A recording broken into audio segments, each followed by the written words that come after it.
Traders, FX Pip Collector here. Today is Friday, July 26th, and I'm going to be analyzing the pound US dollar, starting on the monthly, working my way down to the 1 hour time frame for the full top down analysis.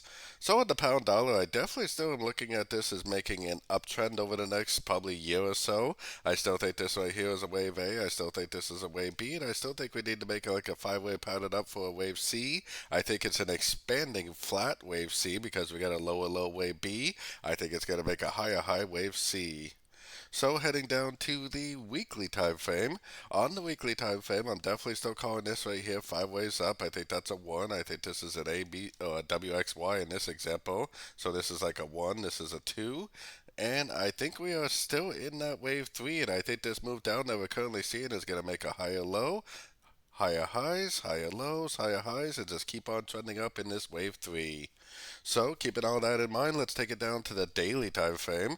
On the daily time frame, we got Fibonacci retracement out here. I would expect to see some sort of a three-way pattern down, maybe something like this. And we do have interest rate coming out next week for the US dollar. Maybe that's what's actually going to cause this to continue to uptrend. Ever since we had a break of sorts of down, I'm definitely looking for sorts in a downtrend until I can identify the end of this Kretzen. So for now, definitely primarily looking for sorts on shorter time frames.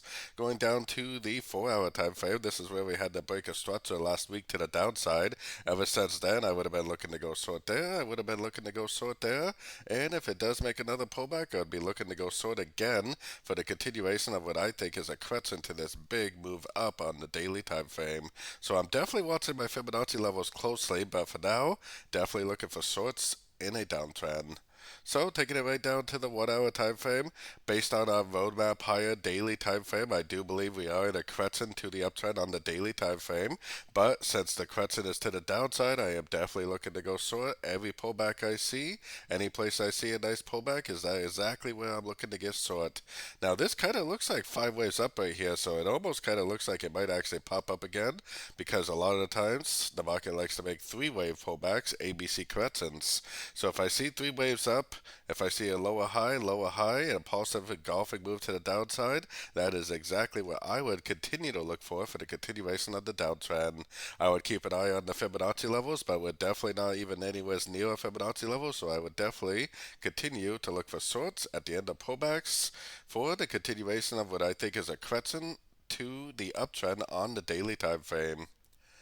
So don't forget to join my free Discord group, which is linked over here in the corner. And as always, thank you and happy trading.